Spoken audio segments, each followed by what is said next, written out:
Hello viewers, எல்லாருக்கும் வணக்கம். நம்ம இந்த வீடியோவில் 26th செப்டம்பர் 2023 மார்க்கெட் அப்டேட்டை பார்க்கலாம். அப்புறம் stocks, Eicher motors, Hero motor corp, Nestle இதெல்லாம் இதுக்காக ரேலி ஆச்சுது. டெக் மஹேந்திரா, சிப்லா, இண்டஸ்இண்ட் பேங்க் இதெல்லாம் இதுக்காக விழுந்துச்சு.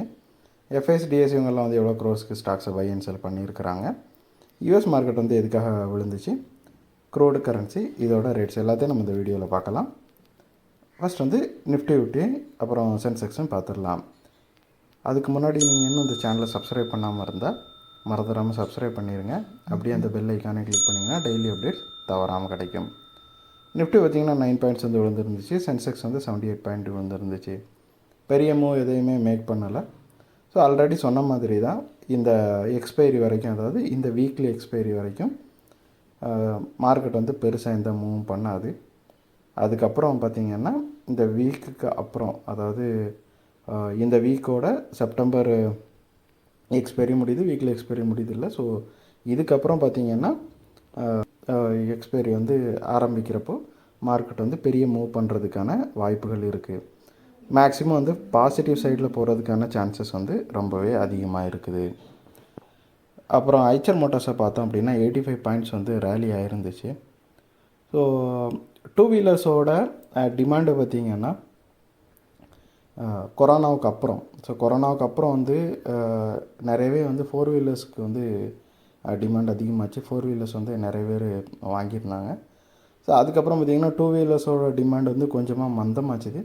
இப்போ மறுபடியும் டூ வீலர்ஸ்க்கான டிமாண்ட் இன்க்ரீஸ் ஆகிருக்கிறதா சொல்கிறாங்க.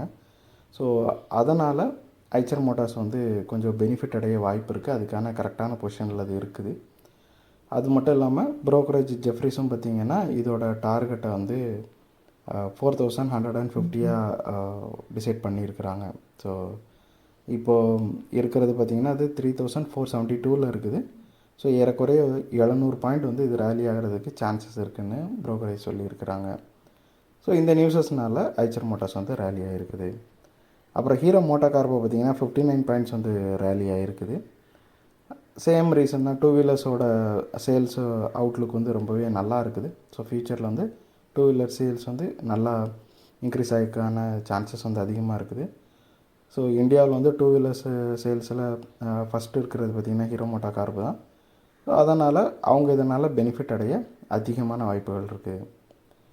அப்புறம் சிசிஐ வந்து ஹீரோ மோட்டார் கார்புக்கு எகென்ஸ்டான ஒரு கம்ப்ளைண்ட் வந்து க்ளோஸ் பண்ணியிருக்கிறாங்க. அப்புறம் வந்து ஹீரோ மோட்டார் கார்ப் வந்து கரிஷ்மா எக்ஸ்எம்ஆர் அப்படிங்கிற பைக்கோட ப்ரைஸை ஒரு 7000 அக்டோபர் 1 இன்க்ரீஸ் பண்ணுறாங்க. ஸோ இது எல்லாமே வந்து ஹீரோ மோட்டார் கார்ப்புக்கு ரொம்பவே பாசிட்டிவான விஷயங்கள். அதனால் ஹீரோ மோட்டார் கார்ப் ரேலியாக இருக்குது. அப்புறம் நெஸ்லே பார்த்திங்க அப்படின்னா நெஸ்லே வந்து ஒரு 1 மந்த்துக்கு முன்னாடி வந்து செப்டம்பர் ஸ்டார்டிங்கில் ரொம்பவே விழுந்துருந்துச்சு. ஸோ அதுக்கப்புறம் இப்போ ஒரு 1 மந்த்தாகவே நெஸ்லே வந்து ஓரளவு ரேலி ஆகிட்டு தான் இருக்குது. இன்றைக்கி மட்டும் பார்த்திங்கன்னா ஒரு 366 பாயிண்ட்ஸ் வந்து ரேலி ஆகிருக்குது. அதே மாதிரி நெஸ்லே என்ன சொல்லியிருக்காங்க அப்படின்னா, அவங்க வந்து டிசம்பர் 2014 வந்து அவங்களோட மேகி அப்படிங்கிற ப்ராடக்ட்டுக்கோட ரேட்டை 10லேருந்து 12 சேஞ்ச் பண்ணாங்க. ஸோ அதாவது ப்ராடக்டோட அது வந்து ஆல்ரெடி நல்ல டிமாண்டில் இருக்கிற ப்ராடக்ட் தான். ஸோ அதோட ரேட்டை வந்து கொஞ்சமாக இன்க்ரீஸ் பண்ணாங்க. பட் இதனால் என்ன ஆச்சுதுன்னு பார்த்தோம் அப்படின்னா, ஸ்மால் டவுனு அப்புறம் வில்லேஜு, ஸோ இதிலெல்லாம் இந்த ரேட்டு இன்க்ரீஸ் பண்ணதுக்கப்புறம் இதோட டிமாண்ட் வந்து கம்மியாக இருக்கிறது, சேல்ஸ் வந்து கம்மியாயிடுச்சு அப்படின்னு ஒரு ரிப்போர்ட் அவங்களுக்கு வந்திருக்குது. ஸோ அதை சரி கட்டுற விதமாக இப்போ என்ன பண்ணுறாங்கன்னா, மறுபடியும் மேகி வந்து 10 ரூபீஸ்க்கு விற்கிறதா சொல்லியிருக்கிறாங்க. ஏன்னா இவங்களோட காம்படிட்டர் எல்லாம் இவங்களோட கம்மியான ரேட்டுக்கு விற்கிறாங்க. ஸோ அதனால் இவங்களும் ரேட்டை வந்து கம்மி பண்ணுறதுக்கு வாய்ப்பு இருக்குது, கம்மி பண்ணுறதா சொல்லியிருக்கிறாங்க. அதனால் சேல்ஸை இன்க்ரீஸ் பண்ணுறதுக்கு முயற்சி எடுக்க போகிறதா சொல்லியிருக்கிறாங்க. ஸோ இந்த நியூஸுனால் நெஸ்லே கொஞ்சம் ரேலி ஆகிருக்குது. அப்புறம் வந்து டெக் மஹேந்திரா பார்த்திங்கன்னா 17 பாயிண்ட்ஸ் வந்து விழுந்திருக்குது. டெக் மஹேந்திரா வந்து ஒரு 2 நாளைக்கு முன்னாடி 52 வீக்கு ஹைக்கு போச்சுது. ஸோ அதுக்கப்புறமே பார்த்திங்க அப்படின்னா ப்ராஃபிட் புக்கிங் தான் 2 நாள். ஏன்னா பீரிஷ் மார்க்கெட்டில் வந்து கண்டிப்பாக 52 வீக் ஹையில் இருக்கிறப்போ ஒரு ஸ்டாக்கை ப்ராஃபிட் புக் பண்ணுறது வந்து நார்மலான விஷயம். ஸோ அதனால தான் ப்ராஃபிட் புக்கு ஆகிருக்குது.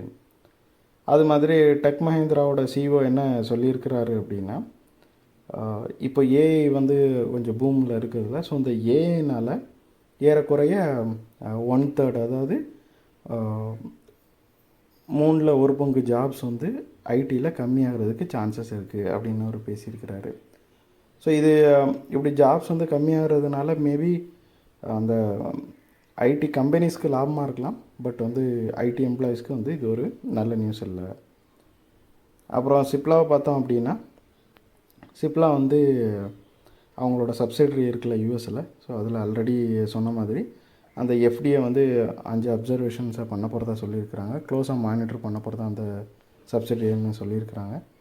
ஸோ அதனால் மார்க்கெட்டு கொஞ்சம் சிப்லாவில் வந்து விழுந்துகிட்டே தான் இருக்குது. சிப்லாவோட ஸ்டாக்ஸ் வந்து விழுந்துகிட்டே இருக்குது. அதே மாதிரி சிப்லா பார்த்திங்கன்னா ட்ரோன் பவர்டில் கிரிட்டிக்கல் மெடிசன்ஸை டெலிவரி பண்ணுறத ஹிமாச்சலில் வந்து ஆரம்பிச்சிருக்கிறாங்க. ஸோ ரொம்ப கிரிட்டிக்கல் மெடிசன்ஸை வந்து ட்ரோன் மூலியமாக டெலிவரி பண்ணுறதுக்கான முயற்சி வந்து ஹிமாச்சல் பிரதேசத்தில் ஆரம்பிச்சிருக்காங்க. அப்புறம் இண்டஸ்இண்ட் பேங்க் பார்த்திங்கன்னா 19 பாயிண்ட்ஸ் வந்து விழுந்திருக்குது. இதுவும் வந்து 52 வீக் ஹைக்கிட்ட இருந்துச்சு.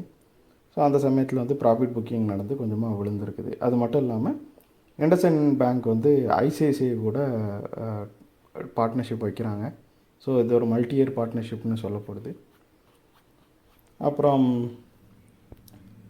எஃப்ஐஎஸை பார்த்தோம் அப்படின்னா 693 crore வந்து செல் பண்ணியிருக்கிறாங்க. டிஏஎஸ் வந்து 714 crore பை பண்ணியிருக்கிறாங்க. எஃப்ஐஎஸ் வந்து 6th கன்சிக்யூட்டிவ் டேவாக செல் பண்ணுறாங்க. டிஏஎஸ் வந்து ஒரு 4th கன்சிக்யூட்டிவ் டேவை பை பண்ணிகிட்ருக்குறாங்க. ஸோ எஃப்ஐஎஸோட செல் வந்து ஏறக்குறைய 12,000 கிட்ட நெருங்கிட்டு இருக்குது. பட் ஒரு நல்ல விஷயம்னு பார்த்தீங்கன்னா, இந்த 6 கண்டினியூஸ் செல்லில் இன்றைக்கி தான் அவங்க வந்து 1000 கோடிக்கு கம்மியாக செல் பண்ணியிருக்கிறாங்க. ஸோ அவங்களோட அந்த செல்லிங் இன்டென்சிட்டி வந்து கொஞ்சமாக கம்மியாக இருக்கிறத காட்டுது. மேபி அவங்க பை பண்ணுறப்போ மார்க்கெட் கண்டிப்பாக ரிவர்ஸ் ஆகி மேலே போகிறதுக்கு சான்சஸ் அதிகமாக இருக்குது. யூஎஸ் மார்க்கெட்டை பார்த்திங்கன்னா இன்றைக்கி நல்லாவே விழுந்துருந்துச்சு. நாஸ்டாக்லாம் 1.14%, 1.57%, டவ் வந்து 1.14% விழுந்திருக்குது. டவ் பார்த்திங்கன்னா அந்த லாங் டேர்ம் ட்ரெஷரி ஈல்டு வந்து 12 வருஷத்தில் இல்லாத அளவுக்கு இன்க்ரீஸ் ஆகிருக்குது. ஸோ அதனால் டவ் வந்து இந்தளவுக்கு ஆட்டம் கண்டிருக்குது. அதே மாதிரி 3M and JP Morgan chase இந்த 2 கம்பெனிஸோட ஸ்டாக்ஸுமே வந்து பயங்கரமாக விழுந்துச்சு.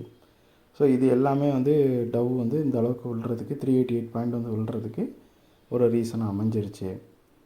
இது வந்து லாஸ்ட்டு மார்ச்சுக்கு அப்புறம் டவ் மேக் பண்ண ஒஸ்ட்டு மூவ் இது தான். அதாவது ரொம்பவே சரிஞ்சது இப்போ தான். அப்புறம் க்ரூடை பார்த்திங்க அப்படின்னா ஒரு 0.8 வந்து விழுந்திருக்குது. ரஷ்யாவில் வந்து அவங்க ஆயில் எக்ஸ்போர்ட்டுக்கான பேனை வந்து கொஞ்சமாக ரிலாக்ஸேஷன் பண்ணியிருக்கிறாங்க. ஸோ அந்த பேனை கொஞ்சமாக தளர்த்து இருக்கிறதுனால சப்ளை வந்து இப்போ அதிகமாக இருக்குது. அதுவும் இல்லாமல் யூஎஸில் இருக்கிற ஆயில் இன்வென்ட்ரிஸ்லேயும் இப்போ ஆயில் வந்து அதிகமாக ப்ரொடியூஸ் பண்ணுறாங்க.